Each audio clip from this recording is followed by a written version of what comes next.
because I don't want to be capitalizing on anything. Because I saw the pictures of you over the years as a little girl, and it did seem a lot of the time that you just put armor on and said, I'm not going to give you me. Right. But if you could go back and experience anything another way, would you? Honestly, no. No, not at all. Does Graceland seem like another world away, or does it still seem like home? Graceland's like a time capsule. Nothing has changed. Nothing's been touched. It's kind of a sad thing, a life that existed there at one time in the history, and there was so much life. But it's still home to me very much when I'm there. So who is the dad you remember? Just a very special, I remember him as my dad, but he was a very exciting dad. You talked about his coming down the stairs with jewels. Chain. Yeah, and yeah, he'd sing all the time. Did he want you to sing? Did you ever? Oh, yeah. He'd always wake me up to sing in the middle of the night, get on the table and sing. Yeah? So what was his schedule that you would keep? 4 a.m., sleep, go to bed, 4, 5, get up at 2, 3 in the afternoon. That was only when I was with him. When I was with my mom, she flipped me around into a very rigorous normal average childhood schedule. And did you have the great sandwiches, the great fried banana sandwiches, and the... Oh, God, that'll never end. No, that's such a haunting nightmare, that. I never saw him eat one of those, to be honest with you, and I finally just had one, like I took a bite about a year ago. She remembers time with him as magical days. He'd hire a jet to take her just to see the snow, or hire a whole amusement park so she could ride the carousel. Did it feel luxurious? You know, with him, no, because it was his heart that was permeating more than the low element of the jet. And it's like, this man loves me. He even recorded lullabies. Mr. Sandman came by, and then there were trees. But as time went on, his sweet daughter became a kind of wild child, famously beginning her rebel streak. After all, he wouldn't discipline her. In fact, he fell apart the one time he tried a little spanking. I woke up in the middle of the night one night to him with a puppet over my bed because he felt bad. It was just a pop. It was really quick. It didn't hurt, but I was just heartbroken. He'd get mad at me, I would just crumble. Even now, when she hears her father singing, something seems to flicker across her face. Something that takes you back to the 4 and 5-year-old little girl who loved her glittering dad, but was haunted by the shadows behind the light.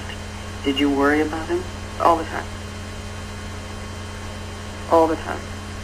Why? I don't know. I honestly can't answer that. It's very strange. I mean, I know kids sometimes have that, like, thing where they're worried because they love their parents. They don't want them to die type thing. But I had it really bad with him. You know, like, I was really worried. I'd always go check on him. It was like my job, you know. I'd go and go check on him out of nowhere, and sure enough, something was wrong or whatever, you know. I mean, I saw that he wasn't doing very well. What would you say? Don't die. You know, things like that.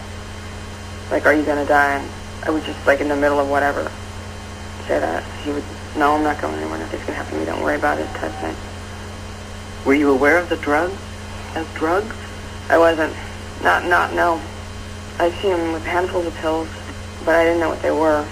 And, no. I saw the weight gain. You know, that scared me.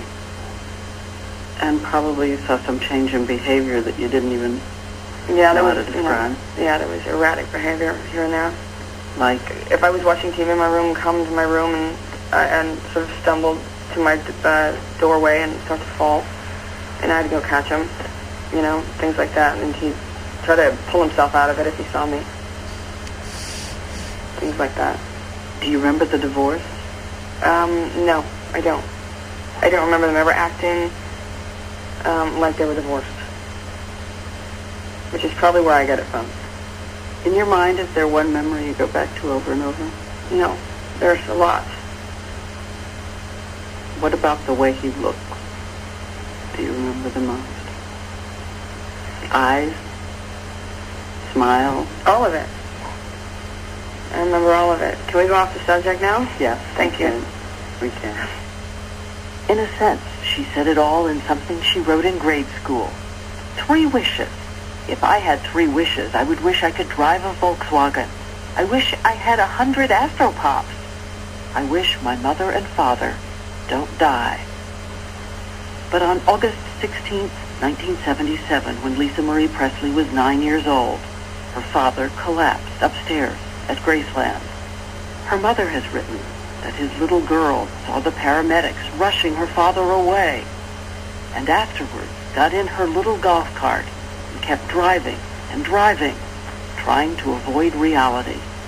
And all these years later, Elvis's little girl is still trying to protect him. Recently, Lisa Marie Presley saw one of the tabloid biographies on a cable channel, saw the entourage of so-called friends of Elvis telling searing details of his final days. All these people that, were part of his life, at that point, were just taking him down, basically, and trying to take his dignity away, and I thought, you know what, I'm going to give it back. You think they should have saved him? They could have.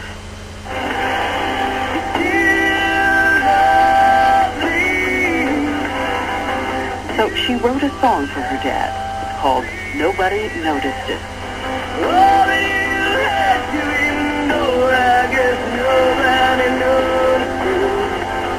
That's what you write in here.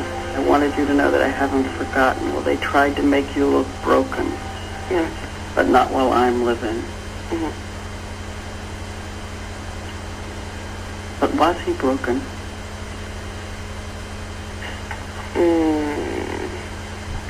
I think at the end. And I think that he was in trouble. He was not happy. He was, obviously crying out for help. So what is the point in, trying to take away his dignity and cashing in on it, and getting attention for that? It's disgusting. I hope they rot in hell. Recently, Presley said of her dad, he was a huge, electrifying, powerful presence.